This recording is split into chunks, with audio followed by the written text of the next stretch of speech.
No, it's fascinating to hear that actually we're just passing by one of the projects that the industry's taking a lead on, and this development of hydrogen aspect. So that really comes down to the whole issue. How's the marine industry going to value the carbon credit benefit from that? Who's going to evaluate that?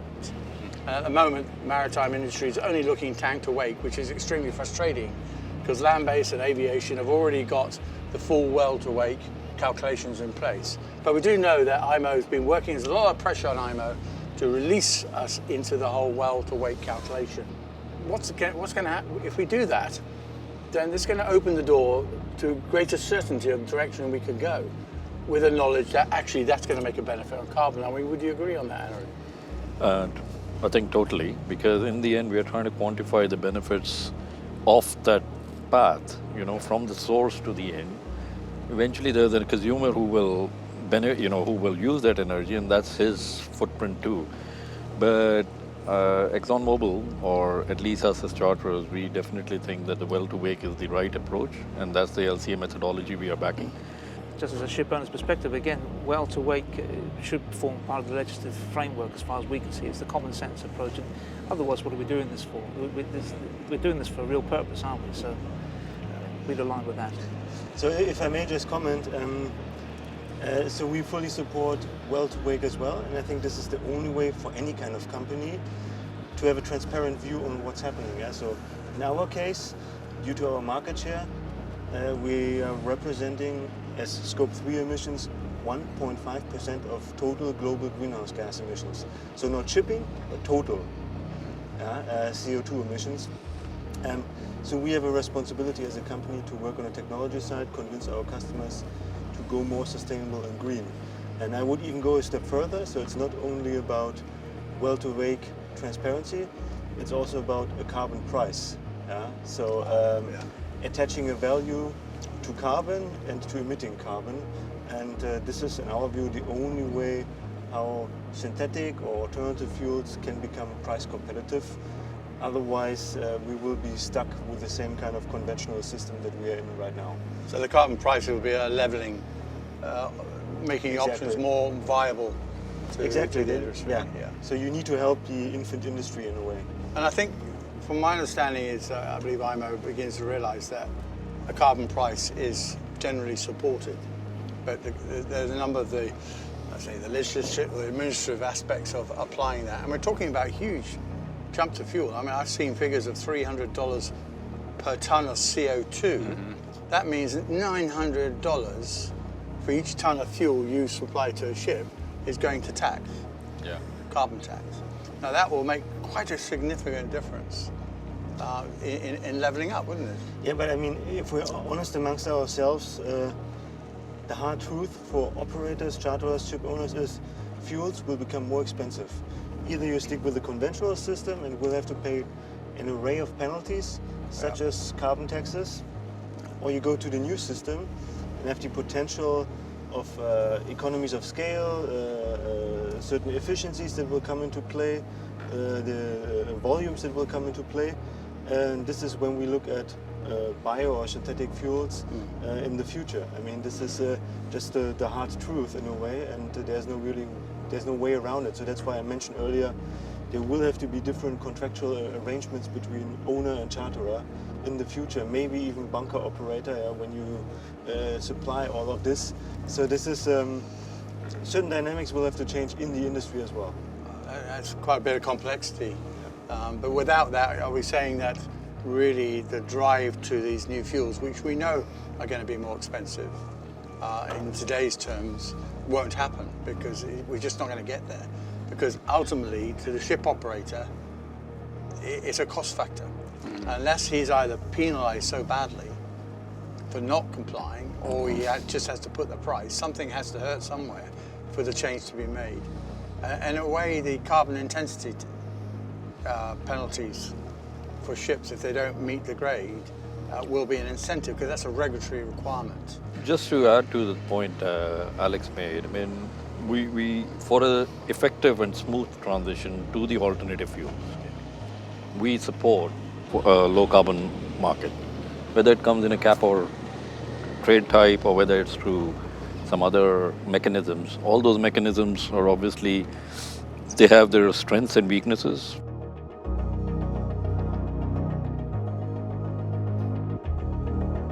Many people talk about fuel cells, and I've certainly heard some people wanting the whole ship to be a fuel cell operator. As an engineer, I think this is so simple. You know, there's no engines, there's nothing running around, just an electric motor running on fuel cells. I mean, where are we with fuel cells? Because I know you're very much involved in it. So MAN obviously is a technology provider, solution provider that focuses on engines. Yeah. Currently we don't build any fuel cells. We strive to integrate them into a system, and we look at fuel cells obviously as a means of propulsion. In our view, fuel cells will have a role to play in certain niche applications, maybe as a support, but they will certainly not replace two-stroke main propulsions on large vessels crossing the oceans.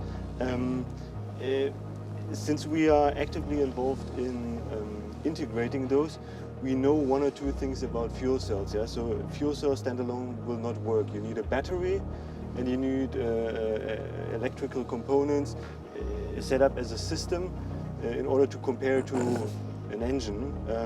And we've actually done last year a total cost of ownership analysis where we compared fuel cell versus engine. And we've been really nice when it comes to the assumptions around the fuel cells. So with regards to costs, lifetime and so on. But still, even under those favorable assumptions, the business case only turns after 19 years. So until 19 years for the Ropax ferry, an engine is superior. So what I'm saying is, yes, people mention hydrogen and say fuel cell, but it's a bit more tricky and complicated. Yeah? You need a different quality of hydrogen. The capex is just enormous. So there are a few downsides to it as well. So we will have to look at the details, unfortunately, at the specific trade. Yeah? But in theory, it is an option for certain parts of shipping, but certainly not for. So it's an option for niche parts of shipping, maybe small ferries, but it's a hybrid option. Yeah. And maybe a ship that is using methanol, for example, for their main engines, could have some fuel cells as well using the same fuel. Yeah, it depends also a bit on the type of fuel cell we're discussing. Yeah, so the current fuel cells that we see in the market are PEM fuel cells that can only use hydrogen. Okay. So if you discuss all those other fuels, you would need a reformer, which is additional capex, additional space requirement, additional maintenance and training. Which we training. About so all of that adds to the complexity layer and adds reasons not to do it. Yeah, so. When we talk to ship owners, sometimes introducing a new technology means also overcoming hurdles that are not directly linked to economics or technology, but just how you see the world. And that is something that needs to be incorporated there as well. And I do think one of the biggest hurdles is to encourage investment and for those to take on first responders to the needs and the supply infrastructure. And we've heard earlier the UMass report looking at 87% of the cost of the trillions is going to be land-based, not ship-based, to enable us to run ships on that. So that means the money's got to go there. And I think we have, in a way, come back in a circle here. But who is going to invest? And we need to push that. Do we need to push government? Do we go knock on doors on banks? Or are we expecting them to take up this challenge? And automatically, maybe we've got to promote the fact that, well, I want to run this barge on methanol or whatever you want to do, but someone's got to spend the money to make us it. In a way, we're going back full circle to the original discussion we had. Shipping is unfortunately a little bit of an invisible industry. You go into the shop and you buy your white goods or your computer or whatever it is, you can pick up anything almost and it's come to you by sea. Invariably, but people don't realise that. It's just in the store when they want to get it, and they want it now. But it's a societal change we're looking at. It's a global issue. Shipping is a hugely important mechanical supplier to the industry, to industry and to life itself, to the way we live our lives. We're going to have to address some fundamental issues here as a society. we're part of that.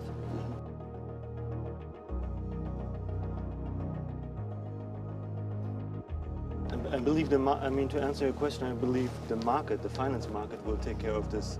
So you're probably familiar with the Poseidon principles. I think half of global shipping banks are now assembled under those principles, where they basically look at what means green financing and what conditions will I give when I do green financing. So it will just be more expensive or more unfavorable if you want to get money for non-green investments. Yes. They now have established a few months back a sister organization, which is the Poseidon Principles for Insurers. So you add another layer where insuring your conventional vessel will be more expensive or less favorable. Right. Okay. Then we have, again, regulation, the EU, with a taxonomy package, basically also defining what means green financing and binding national governments and their lending institutions. So this goes on and has spillover effects into other areas. Yeah. So, I mean, yes, you will always find someone that is going to finance the dirtiest, worst, inefficient piece of asset that you have, and banks are looking for green outlets or outlets for green investments. Yeah. So I think it's not the lack of capital, and it increasingly is not the lack of rules in green financing. So in a way, I believe it's not really a choice to be made by ship owners or by the maritime industry. This will come naturally because the market will force the industry, the finance market will force Doesn't the uncertainty of which direction and which of the spaghetti junction that was made earlier, which road do I take? And that applies to the investors as well, because they want to get a return. Yeah. They're willing to take some risk, but at the moment, perhaps it's quite a high risk. And I'm an optimist, actually. I don't think that most of the ship owners I see, and perhaps I'm a little naive, but most ship owners that I meet and see want to do the right thing. Right. And they actually do believe in this.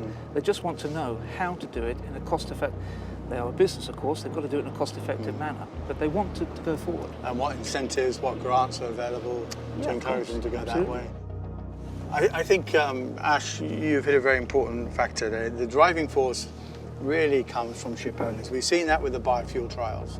Nobody told them to do it. They knew that their customers were keen to get some carbon. So it started off the guy that supplies a Walmart or whatever it is, the cars on the road.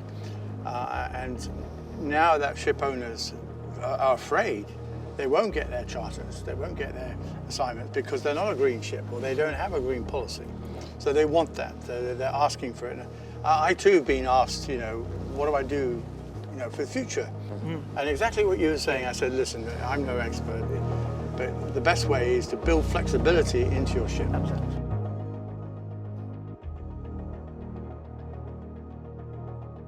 In terms of the fuel choice for the ship owners and the operator, for new builds, I would advise considering a hydrogen-based fuel.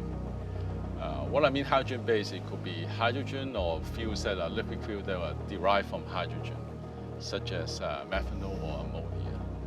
And if you look at the reason for that is if you look in the future, hydrogen will play a role in terms of decarbonization, the economy, not just transportation as a whole.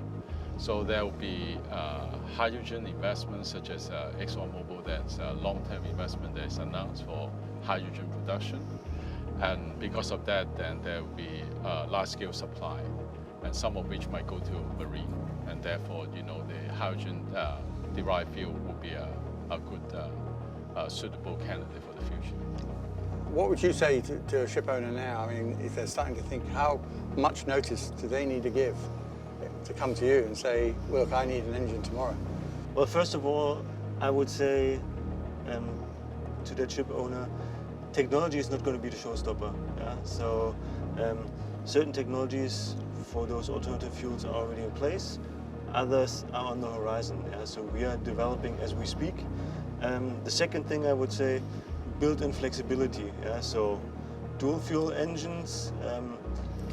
Think about how long your vessel will sail, where, and build in, let's say, some precautions to be able to retrofit your current engine in 10, 15 years time, potentially, not necessarily, with something else. Yeah, for that, we have on the two-stroke side a platform approach where we are actually able to retrofit existing engines to other types of fuels, dual fuel engines to other types of fuels.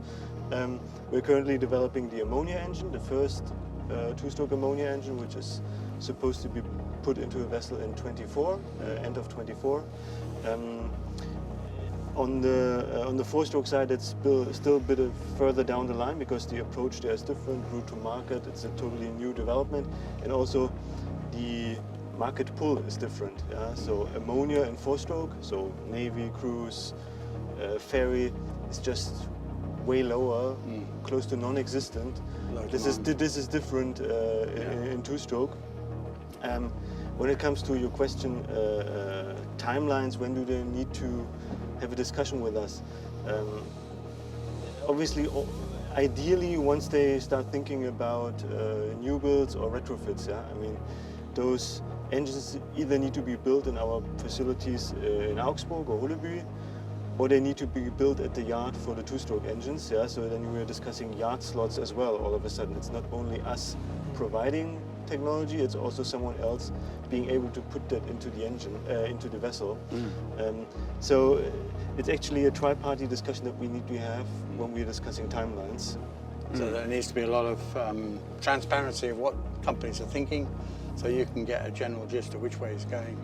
Yeah, but we're also, to be frank, we're also learning from them and also putting in or pulling in third parties. Yeah, I mean, we are having an ammonia bunkering exercise with Exxon in Singapore, yeah, and other parties.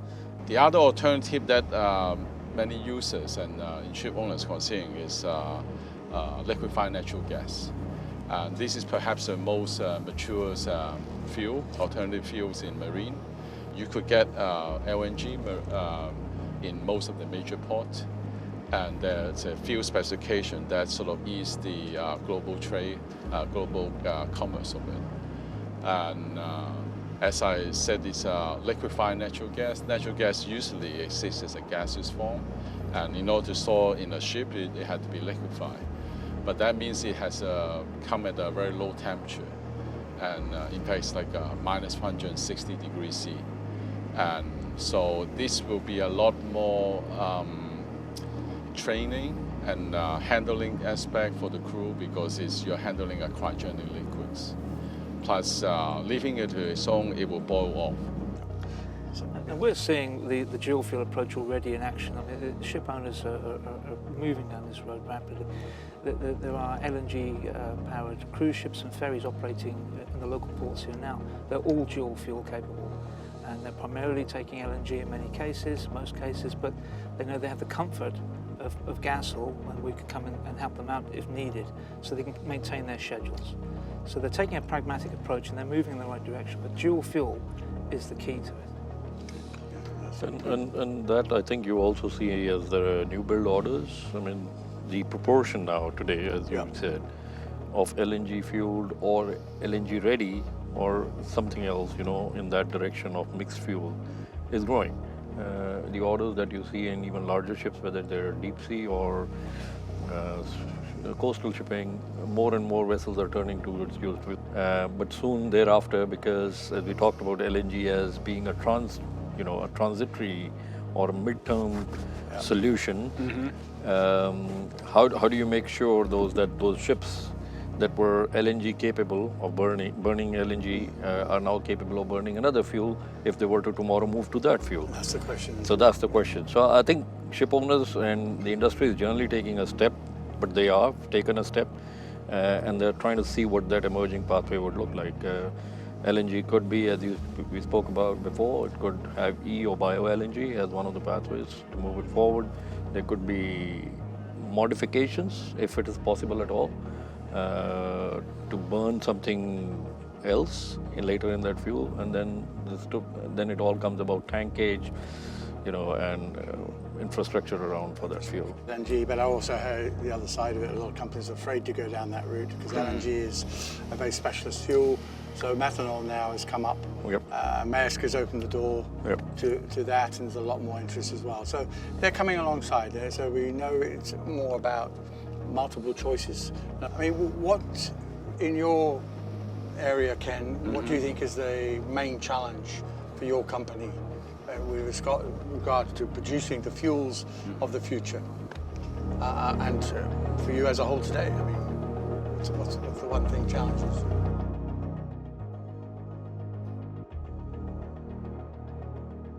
If we take it further to the future, we have methanol, and methanol can be produced from biomass as well as from renewable energies. So it certainly have a interest in that way, that the fuel, if you consider from the well to the wake, meaning the end use, it could be potentially very low emissions. And then there's already methanol trade for not for ship industry, but for as a product import and export terminal globally. So there's some experience with it in the marine industry. So that's a plus. Some of the disadvantages that methanol is a low flash product, meaning that it can create a vapor that is combustible, even at ambient temperature. So that need to be handled with care compared to what we have now. Diesel fuel and fuel oil, they are not combustible at ambient temperature. So that has an intrinsic safety to it. But that there could be engineering measure to address that. So managing the boil off gas is also another challenge that are not necessarily familiar to the crews. And one of the advantages that it is already at scale, and you can supply to many ships, and technology-wise, there are already engines and also experience demonstrated on the field. I would say the challenge are twofold. One is that the regulation which we talk about need to be clear and having a level playing field and sort of fuels agnostic. Yeah. It's just based on greenhouse gas emissions. Yes.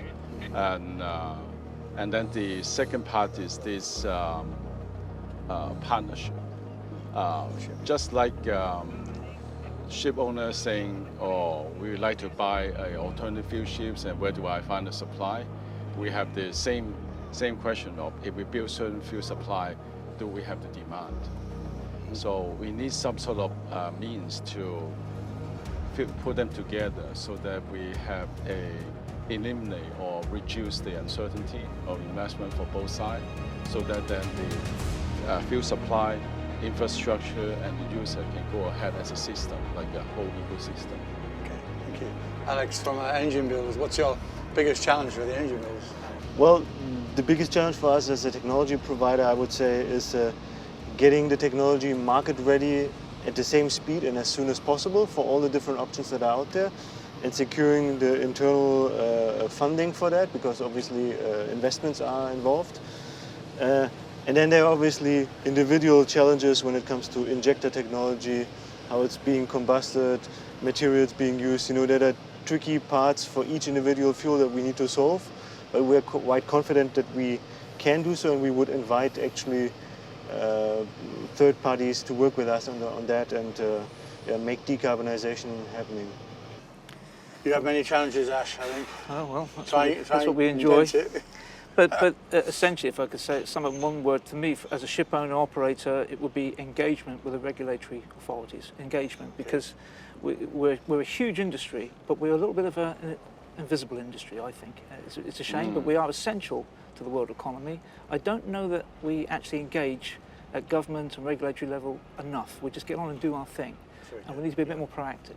Yeah, very good. Okay, thank you for that. I think from Lloyd's classification side, where we're sitting in the middle, we're there to assist, provide the expertise, and collate what is going on in the industry, and we do feel a very important sense of responsibility to understand our clients' needs and the direction, and help them in the direction. I like Ash's point on how we need to engage with regulatory to help guide. And in a sense, we've done that a little bit with the biofuels on the, with regards to the blockage in the Annex 6. So that was just a small example, and we need to be doing that with the life cycle. We firmly are very confident that the marine industry can make major steps forward. Although at the moment we're only less than 1% meeting a 5% target for 2030, but this is going to be exponential growth now. We're seeing a huge interest, a huge growing, and we see by 24, 25 starting to see these ships coming through. So going forward now, collaboration, working together, encouraging industries to be involved in projects like the green corridors and monitoring what is going on. It does take effort to do that, but it is important that we are talking together and engaging together. So thank you very much for your involvement. I really appreciate it. Thank you. Thank you. Thank Very you. much.